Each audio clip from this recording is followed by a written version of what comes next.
Que el Señor le bendiga, hermanos. ¿Están aquí? Que Dios le bendiga nuevamente. Qué bueno que estamos en la casa de Dios, porque a veces nos distraímos tanto que se nos olvida dónde estamos. Gloria sea el nombre del Señor. Damos gracias a Dios por permitirnos estar con ustedes nuevamente para compartir algo tan bueno como lo es la palabra de nuestro Dios. En esta ocasión me acompaña mi esposa nuevamente, que le voy a pedir se ponga de pie un momentito y le salude.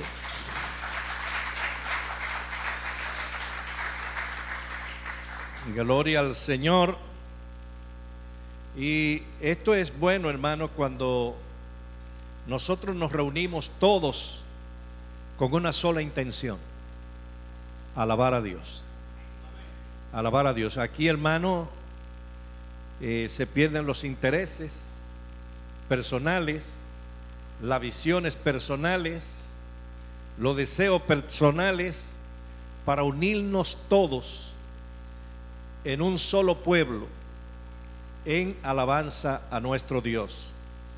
Hemos estado llevando la palabra de Dios por diferentes países y lugares, y en cada lugar donde Dios nos ha permitido estar, hemos visto su mano obrar de una manera maravillosa, como esperamos que va a obrar aquí. Nosotros tenemos siempre el sentir de que cuando vamos a la casa de Dios debemos, hermanos, botar todas las cargas, para que nuestra mente esté limpia o esté vacía y nosotros podamos llenarla con el conocimiento de Dios. Hoy tengo para compartir con ustedes una palabra, y que ojalá que el Señor me ayude. Gloria sea al Señor a disertarla, porque yo sé que aquí hay buenos maestros de la palabra de Dios y me gusta siempre compartir cosas buenas. O sea que el pastor saca del tesoro que tiene siempre, gloria sea al Señor, para compartir de esos tesoros. Pero esos tesoros, hermano, muchas veces se hacen obsoletos, porque, como ustedes sabrán, Dios es un Dios de cambios y de transformaciones y de innovación. Y cuando nosotros entendemos que Dios le gusta innovar, cambiar, transformar, nosotros entonces nos preparamos para esas transformaciones y para esas cosas que Dios quiere hacer en nosotros, porque a veces tenemos un modelo de vida, un modelo de conducta, un modelo de pensamiento, un modelo de actitud, pero cuando viene el Señor y dice: mira, yo quiero cambiar eso, a veces es un poquito difícil el hecho de ceder ya y arrancar de raíz las cosas que nosotros pensamos que son buenas. Y cuando el Señor dice: mira, yo tengo algo mejor que lo que tú tienes, que lo que tú has recibido, entonces a veces nos resistimos a no querer cambiar, a no aceptar ese cambio. Pero cuando nosotros nos abrimos a ese cambio, entonces vemos, hermanos, la bendición de Dios. Gloria sea el nombre del Señor. A veces nos confortamos con decir: yo hacía, a mí me enseñaron, yo viví esto. Pero usted no puede vivir en el pasado, usted tiene que vivir en el Señor. Y por eso yo digo que hay cristianos que son cristianos de ceniza, viven de lo que se quemó ya. Gloria sea al Señor. O sea que en el Señor tenemos que aprender a vivir cada día, cada momento. Gloria sea al Señor, para aprovechar al máximo la bendición de Dios. La palabra que tengo para compartir con ustedes está en el libro del Apocalipsis. Gloria sea el nombre del Señor. Capítulo 3. Apocalipsis capítulo 3. Vamos a leer desde el verso 7 el mensaje a Filadelfia, a la iglesia de Filadelfia. Apocalipsis capítulo 3, verso 7, el mensaje a la iglesia de Filadelfia. Y dice así la palabra de nuestro Dios En el nombre del Padre, del Hijo y del Espíritu Santo. Amén. Escribe al ángel de la iglesia en Filadelfia: esto dice el santo, el verdadero, el que tiene la llave de David, el que abre y ninguno cierra, y el que cierra y ninguno abre. Yo conozco tus obras. He aquí he puesto delante de ti una puerta abierta, la cual nadie puede cerrar, porque aunque tienes poca fuerza, has guardado mi palabra y no has negado mi nombre. He aquí yo entrego de la sinagoga de Satanás a los que se dicen ser judíos y no lo son, sino que mienten. He aquí yo haré que vengan y se postren a tus pies y reconozcan que yo te he amado, por cuanto has guardado la palabra de mi paciencia. Yo también te guardaré de la hora de prueba que ha de venir sobre el mundo entero, para probar a los que moran sobre la tierra. He aquí yo vengo pronto. Retén lo que tiene para que ninguno tome tu corona. Gracias, Señor, en el nombre de Jesucristo, por tus palabras. Yo quiero, hermanos, a manera introductoria, hablar de la experiencia de Juan en la isla de Pasmo.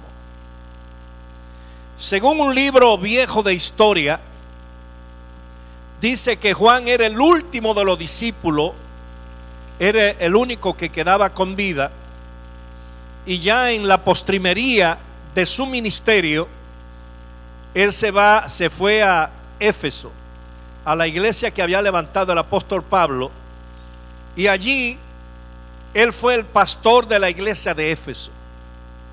Se cuentan muchas historias de la vida y el ministerio de este hombre en Éfeso, pero me voy a limitar a decir, hermanos, que como Éfeso era una ciudad que pertenecía a Roma y celebraban la fiesta al emperador, se le exigió, se le demandó a Juan que celebrara la fiesta al emperador, porque si no iba a ser castigado.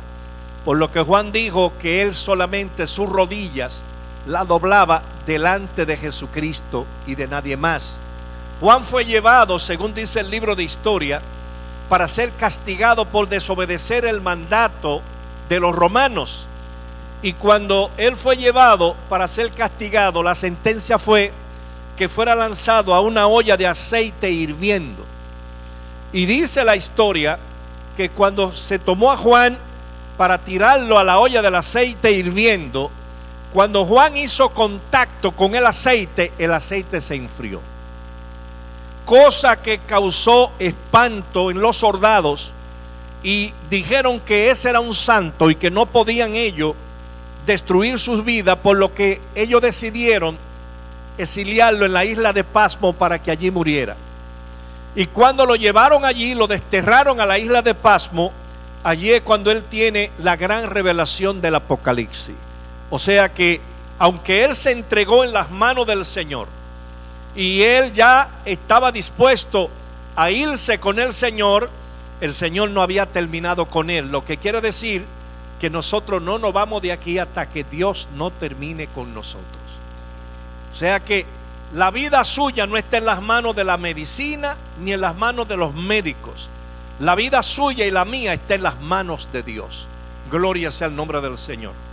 Entonces, hermano, en la isla de Pasmo es cuando se le revela a Juan las cosas que iban a suceder, las cosas que habían sucedido y las que estaban sucediendo. O sea que Juan hace un recuento de todo lo que le fue mostrado allí. Y yo me voy a limitar en este momento a hablar del mensaje que él recibe para las iglesias. En el contexto, hermano, Juan, frente al Señor, tiene la revelación de los 7 candeleros del Señor. Y que él dice, según lo que el Señor le dijo, que eran las 7 iglesias de Asia. O sea que el candelero o los candeleros simbolizaban la iglesia. Y nosotros podemos entender cuando el Señor le dice a la iglesia de Éfeso si no te arrepientes y vuelves al primer amor, yo voy a quitar el candelero. ¿Qué significa el candelero? Voy a quitar mi nombre de la iglesia. Voy a quitar mi poder de la iglesia. Voy a quitar la revelación, el conocimiento y todo lo que la iglesia tiene del Señor lo va a perder porque no ha querido volver al primer amor. De las 7 iglesias, hermanos, que se mencionan aquí en este mensaje, solo la iglesia de Filadelfia no es reprendida. No tenía nada de que el Señor la reprendiera. Y yo quiero, hermanos, que miremos la forma en que el Señor se identifica con la iglesia de Filadelfia. Dice: esto dice el santo y el verdadero. Este dice el que ha guardado la palabra. Esto dice el que tiene la llave de David, que abre y que ninguno cierra. Usted se puede imaginar cuántas personas han tratado, hermano, de explicar el asunto de la llave de David. ¿Cuántas personas han buscado a ver algo que le pueda dar alguna idea de lo que significa la llave de David? La llave de David, hermanos, por muchos años ha sido un misterio. Pero cuando usted lee este mensaje, usted se va a dar cuenta en realidad qué es lo que significa la llave de David. Algunos escritores, entre ellos maestros rabínicos, dicen que el tesorero de David tenía una llave gigante que se la colgaba aquí en los hombros. Ese era el que estaba a cargo del tesoro del reino, y ese era el que administraba, y a ese se le llamaba la llave de David. Y cuando había que mover algo, había que llamar a ese hombre para que trajera esa llave grande que él tenía para abrir el lugar del tesoro. Pero en la realidad, hermano, esa no era la llave de David. Cuando la Biblia nos habla de llave, nos está hablando, hermano, de algo que abre puertas, de algo que da acceso, de algo, gloria sea el nombre del Señor, que nos da autoridad, que nos da poder, que nosotros podemos entrar o salir porque somos los únicos que tenemos la llave. Ahora, ¿qué llave era la que tenía David? Bueno, hermano, es un poquito complicado explicar el asunto de la llave de David, pero con la ayuda del Señor voy a tratar de explicar. Imagínese usted, cuando leemos la historia de David, las cosas que pasaron con David. David recibe de parte del profeta Samuel la unción del torrente, que es una unción continua, es una unción que permanece, es una unción que mueve a la gente, es una unción que inquieta a la persona, es una unción que lleva a la persona a otros niveles, que lleva a la persona a otros conocimientos, que lleva a la persona a conocer otras dimensiones. Gloria sea el nombre del Señor. Esa dimensión del torrente le permite a la persona acercarse a Dios de manera tal que otras personas no lo logran. David tenía la unción del torrente, y aunque él desconocía el alcance de esa unción, David comenzó a moverse y comenzó a conocer el alcance de la dimensión del torrente del poder de Dios. ¿Quiere usted darle un aplauso al Señor, hermano? Gloria sea el nombre del Señor. Ahora, a medida que David va caminando, a medida que él se va moviendo, entonces va entrando en un entendimiento mayor de las cosas de Dios.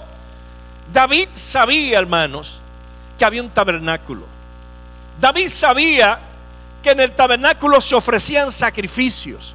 David sabía quiénes ministraban en el tabernáculo, pero David también sabía que el tabernáculo era sombra de lo que iba a venir.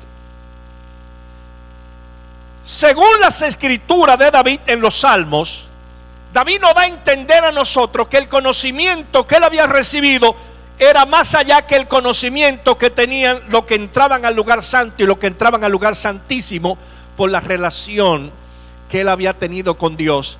Por eso dice en el Salmo 51, en lo secreto tú me has hecho comprender sabiduría, porque David era de los que entraba a los secretos de Dios. Ahora,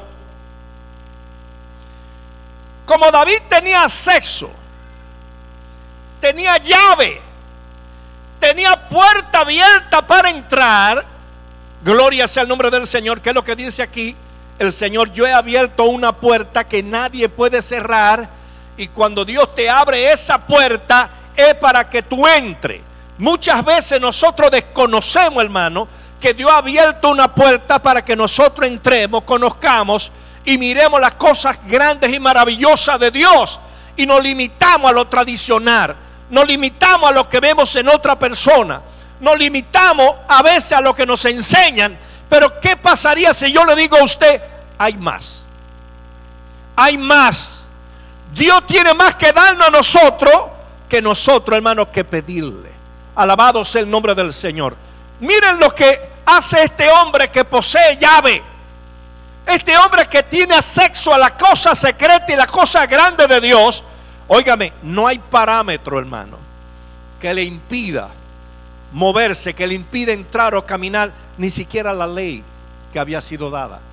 Imagínense a David cuando sale huyendo de Saúl y llega a la tierra de Nob, donde estaba el tabernáculo, que había sido mudado de Silo a la tierra de Nob, tierra de los sacerdotes. Y cuando David llega allí, le dice a Ahimelech que si tiene pan, y Ahimelech le dice: aquí hay pan, pero no pan común. El pan común quiere decir el pan que come todo el mundo. El pan que hay aquí es pan santo, pan de presencia, pan sagrado, que solo lo comen los sacerdotes y los levitas. Y él le dijo: si tú te has guardado, si tú estás limpio, tú puedes comer del pan. Pero ¿por qué le permite el Señor comer el pan que solo comían los sacerdotes? Porque David tenía llave. Yo no sé si usted tiene llave, no sé si usted tiene acceso. Bueno, hay un silencio casi sepulcral. Pero yo no sé si usted tiene llave. Pero si usted tiene llave, usted tiene acceso a comer de las cosas santas de la presencia de Dios. Démosle un aplauso al Señor. Ahora, yo quiero que usted visualice lo siguiente. Cuando Abimelech habla de pan común y pan de presencia, piense qué es lo que usted está comiendo. ¿Con qué se está usted alimentando? ¿Está comiendo pan común o pan de presencia? ¿Se está usted conformando con el pan común espiritualmente hablando? ¿O usted cree que usted necesita el pan de presencia que todos necesitamos? El pan de presencia solo lo comen los que ministran en la presencia de Dios, los que entran a la presencia de Dios, los que participan de la presencia de Dios, comen pan de presencia. Y se puede entender por qué mucha gente todavía en la iglesia, no importa los años que tienen, siguen comiendo pan común y no comen el pan de presencia. Por eso no les revelada nada, o no les he revelado nada. Jesús citó en el Nuevo Testamento, hermano, este hecho de que David comió del pan de los sacerdotes y no fue castigado. Y la ley era dura en cuanto a eso, a comer de la cosa santa, de lo dedicado a Dios, que solo los santos los podían comer. Pero como David tenía sexo, el que tiene sexo entra y come y participa de las bendiciones de Dios. Démosle un aplauso al Señor, déselo.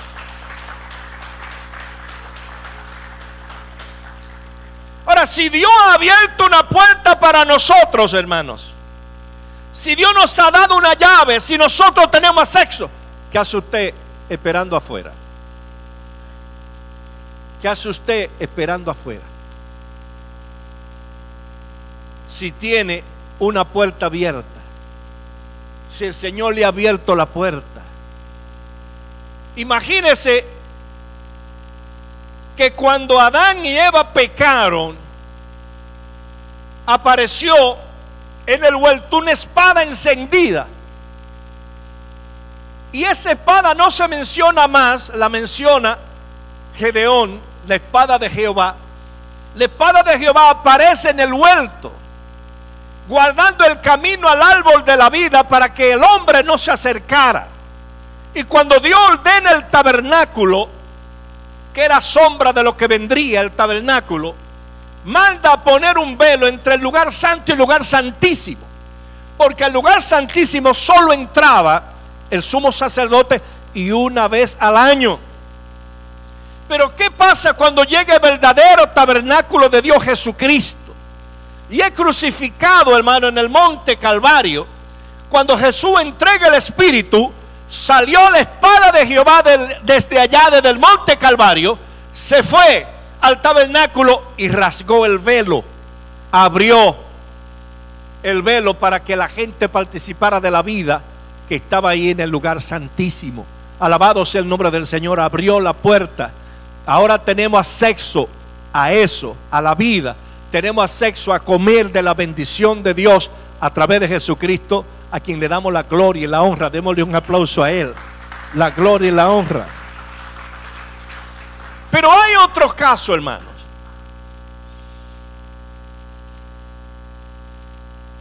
David, cuando fue a buscar el arca a la casa de Obed-edom, después del primer fracaso buscando el arca, en la segunda ocasión cuando la lleva, que ya lee cómo se llevaba el arca, David se viste de lino fino, una túnica de lino fino que le era permitido solo a los sacerdotes y a los levitas.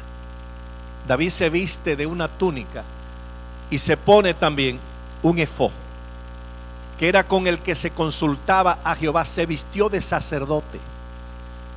Y David se viste de sacerdote para anunciar un cambio,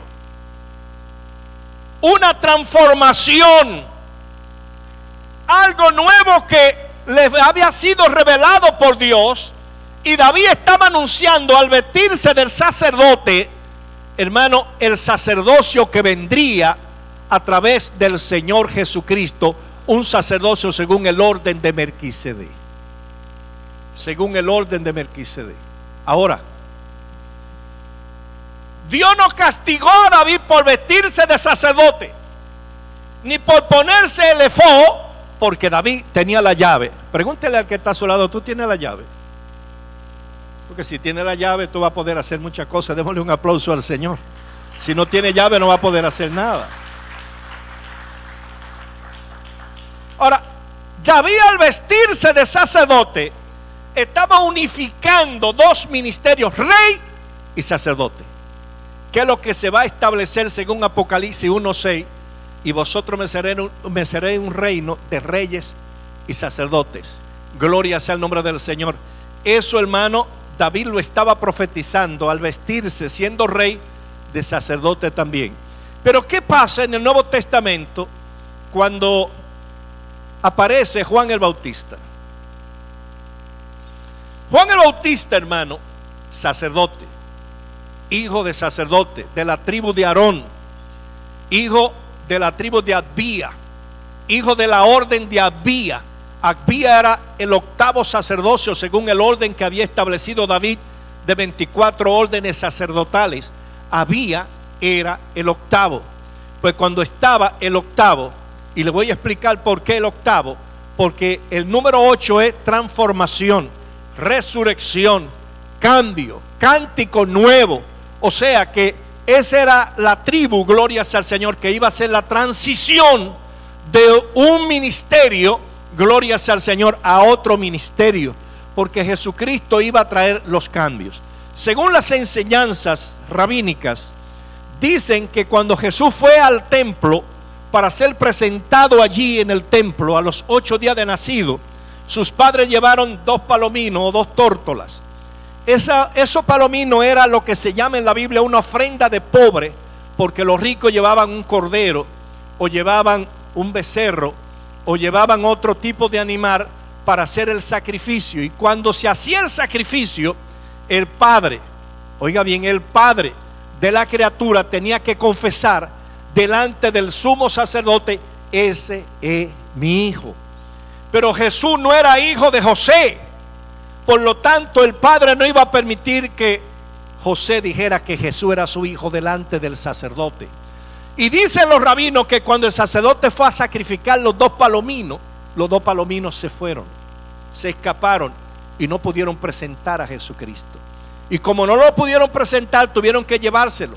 Y a los 30 años, que era la edad que comenzaba el sacerdocio, Jesucristo inicia su ministerio y sale para ser bautizado con Juan. Juan cumplía 30 años, por eso inicia también su sacerdocio y va bautizando.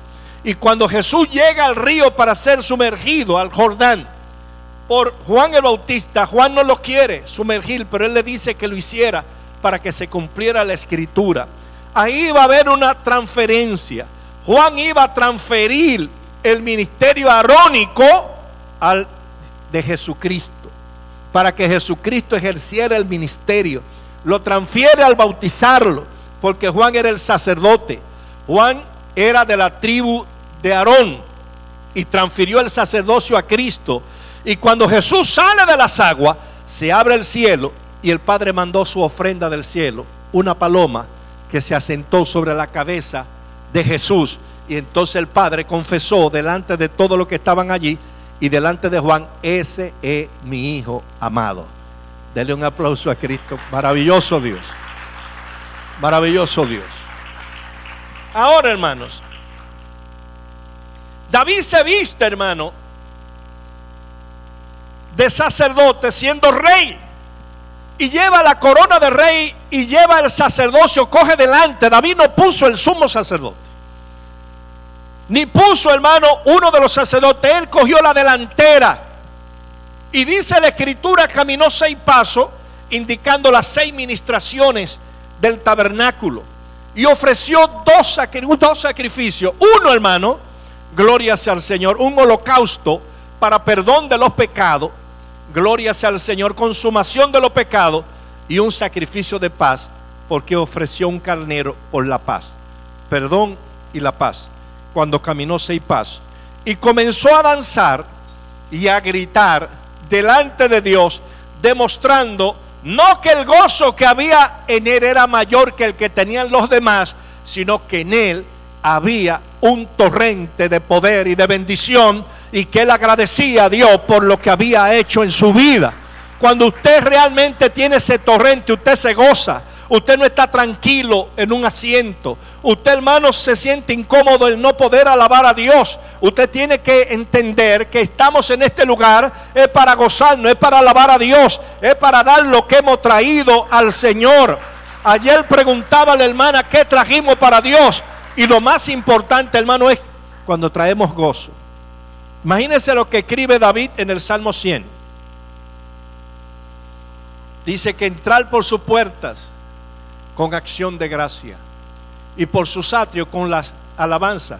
Ahí tiene usted las 2 hojas de la puerta. De un lado tiene una cosa y del otro lado tiene otra cosa: acción de gracia y alabanza. Alabado sea el nombre del Señor, que son las 2 hojas de la puerta que nos abren para entrar a gozarnos en el Señor. Si Dios nos da la oportunidad, hermano, a nosotros de tener acceso, óigame, yo a veces quiero exaltarme en esta parte, porque es que no me siento bien. Yo no me siento bien cuando yo veo personas que tienen la oportunidad de alabar y glorificar a Dios y están mudos, están callados, no hacen nada, hermano, no dicen nada, no entran. Si Dios ha abierto una puerta grande que nadie puede cerrar, oye, la puerta que Dios ha abierto para ti, nadie la puede cerrar. Es para que tú entres y disfrutes de las bendiciones que hay allí. El Señor le dice a la iglesia de Filadelfia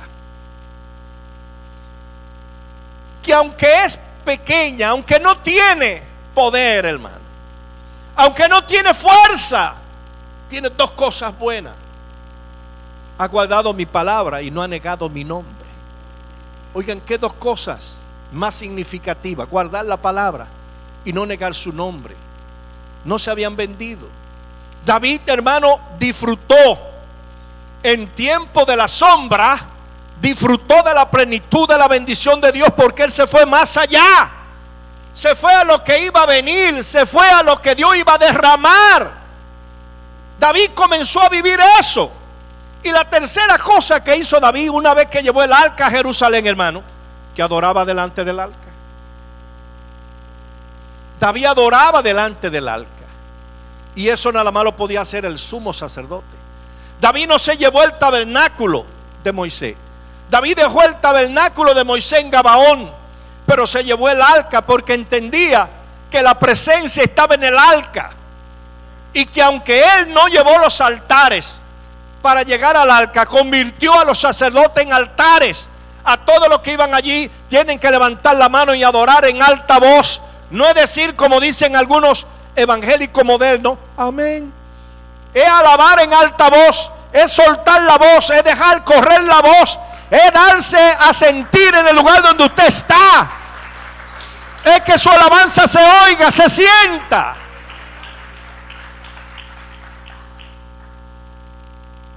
Hay personas, hermanos, que no merecen ni siquiera alabar a Dios. Porque ellos, cuando tienen que alabar a Dios en alta voz, no lo hacen. Ahora, cuando tienen problemas, gritan. Gritan y gritan con fuerza para que lo oigan. Alabado sea el nombre del Señor. Alabado sea el Señor. Tampoco Dios castigó a David por alabar frente al arca, por adorar frente al arca. No lo castigó y eso estaba penalizado. Porque era una vez al año que entraba el sumo sacerdote, pero David entraba todos los días. ¿Pero por qué? Porque tenía sexo. Ahora, ¿qué le daba el sexo? La adoración que hacía. Los sacrificios de alabanza que ofrecía. Dice David en el Salmo 34: bendeciré a Jehová en todo tiempo, y su alabanza, no dice que su alabanza estará conmigo en la iglesia, no, en todo tiempo, hermano, continuamente alabando a Dios. Imagínense una persona alabando a Dios continuamente. Ay, santo, ay, gloria a Dios, bendito sea el nombre del Señor. David tenía la llave, por eso entraba, porque era una persona que alababa constantemente y en todo tiempo bendecía a Dios. Hay que aprender a bendecir a Dios. Que usted rompa el molde que tiene, hermano. Ese molde que usted ha venido a usar. Yo oro por la mañana y oro por la noche y ya. Oro como David 3 veces al día. David oraba 3 veces. Como Daniel 3 veces al día. David oraba todo el día, constantemente. ¿Y qué dice Pablo a la iglesia de Tesalónica? Orar sin cesar. Orar sin cesar.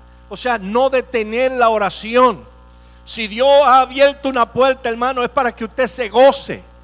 Es para que usted entre con plenitud de gozo a la presencia. Es para que usted reciba las bendiciones que otros no han recibido. Es para que usted alcance la cosa que otros no han alcanzado. Es para que usted conozca la cosa que otros no han conocido. Le quiero contar, hermano, la última revelación que me dio el Señor hace aproximadamente 2 meses. Yo estaba orando y seguía reclamándole al Señor: yo quiero conocer más de tu grandeza. Y vino el ángel del Señor y me dice: ven, que el Señor te está esperando en Harán. En Harán. Y salió conmigo para Harán y me llevó allá a Betel. Me dice: mira, aquí fue que pernoctó Jacob. Aquí durmió Jacob. Mira las piedras. Yo vi ahí la cantera de piedras. Ahí durmió. Dice: mira la escalera que él vio. Y me mostró la escalera que subía al cielo. Me dice: la escalera tiene 20 peldaños. Son 20 niveles espirituales. Para pasar de un nivel a otro hay que pasar 3 procesos espirituales. Y si usted no pasa esos procesos, usted no va a alcanzar otro nivel. Tiene que volver para atrás y volver a comenzar. Me dice: tú estás en el nivel 17, que es el nivel de la bendición. El Señor está en el nivel de la plenitud, que es el nivel 20. Y me dice: por eso fue que Salomón hizo el lugar santísimo de 20 codos de largo, 20 de ancho y 20 de alto, porque es el nivel de la plenitud. Ahí es donde está el Señor y Él te está esperando. Hermano, qué tremendo. Cuando Él me dice: el Señor me dijo que te suba al nivel 20. Y me toma el ángel por una mano y me lleva al nivel 20. Cuando yo subo al nivel 20, ahí estaba el Señor Jesucristo. Pero yo no me pude resistir, hermano, porque yo no lo había visto así nunca. Yo lo había visto con túnica blanca, lo había visto con moverse, pero no le había visto las heridas. Cuando el Señor estaba ahí, yo vi las heridas de sus manos, las del costado y las de los pies. Y no me resistí, me caí a los pies del Señor a llorar y a pedir perdón, Señor, por mis pecados, por los pecados de la humanidad. Sufriste las heridas. Y yo lloraba y con mis lágrimas mojaba los pies del Maestro, hasta que Él se inclinó y me tomó por una mano y me levantó. Qué experiencia tan maravillosa, aleluya. Cuando Él me abrazó y me apretó contra su pecho y me dijo: aquí te amamos mucho. Cuando Él me dijo eso, mi cuerpo se estremecía. Y me dijo el Señor: ¿sabe por qué te traje aquí? Porque el Padre pidió que te subiera aquí, porque Él quiere mostrarte algo, el Padre. Y cuando me dijo: tengo que apretarte contra mi cuerpo para que no muera, porque si no lo hago vas a morir. Y entonces me dice: mira a tu derecha. Y cuando yo hago así, miro a la derecha, ahí estaba la espalda del Padre. Yo lo vi en el monte como lo vio Moisés. Ahí, la espalda del Padre. Mi cuerpo se estremecía, quería romperse en pedazos, y Él me apretaba más y me decía: no temas, que no vas a morir, no temas. Luego me dice: mira, lleva tu cabeza a la izquierda para que vea el Espíritu Santo. Y yo vi el Espíritu Santo. Dice ahí en el árbol de la vida, ahí estaba el árbol de la vida, dice: ahí está el Espíritu Santo. Y entonces me bajaron. Hermano, yo no quería venir. ¿Y a qué? ¿Venir a qué para acá? Si ya el Señor me subió al lugar, me mostró sus espaldas, yo vi a Jesús, vi las heridas, vi al Espíritu Santo, ¿qué iba a venir a buscar aquí? Ahora, lo que yo digo, ¿cómo podemos lograr eso, hermano? Eso no está reservado para una o dos personas, eso está para todos nosotros. Dios no hace acepción de personas. Y si dice aquí la Biblia: he aquí yo he abierto una puerta la cual nadie puede cerrar. Aleluya. La puerta que yo he abierto para ti, nadie la puede cerrar. Iglesia, despierta. Iglesia, entiende que hay una puerta abierta para que tú entres, para que participes de las grandes bendiciones de Dios. Esa puerta te la abrió el Señor. Te la abrió el Señor. Y como Él le dice a la iglesia de Filadelfia, dice: tiene poca fuerza. Parece que no era una iglesia fuerte, grande, poderosa económicamente, en grandes recursos. No, era pequeña.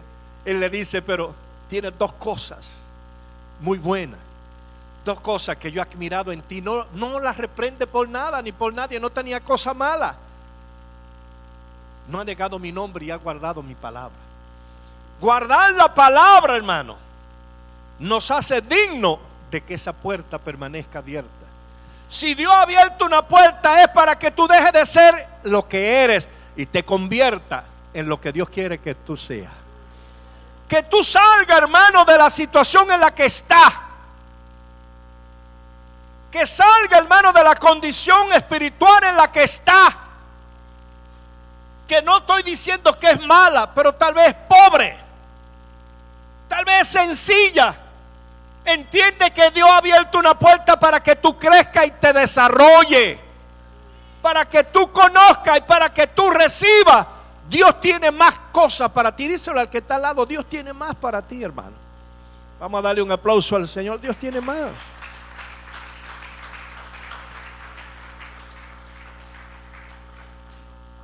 Si Dios dice aquí: el que tiene la llave de David, que abre y ninguno cierra. Y dice que te va a dar la llave a ti. ¿Cuántos quieren la llave de David? Pero levanten la mano, hermano. Suelten la mano y levántela. Yo quiero la llave de David. Porque cuando se tiene esa llave, se abre la puerta. Y la puerta que usted abre, nadie la puede abrir cuando usted la cierra. Alabado sea el Señor. Hay camino que Dios nos abre a nosotros, pero que otros no pueden transitar, porque fue a nosotros que nos lo abrió. Y si Dios le está diciendo en este día a usted que le abrió una puerta, óigame, no se quede usted mendigando a la puerta, pidiendo a la puerta, pidiéndole a otros que oren por usted. Entre, dígale al que está más cerca: entra, hermano, entra. Que las bendiciones son grandes para ti. Que Dios le bendiga en este día. Dios le vuelva a bendecir.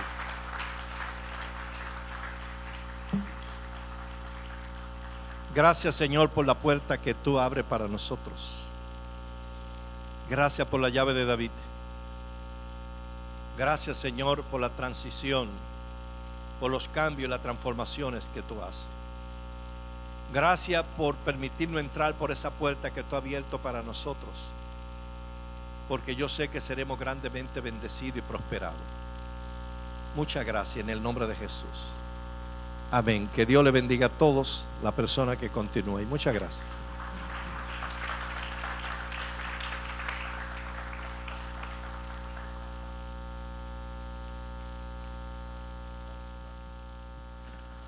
Aleluya.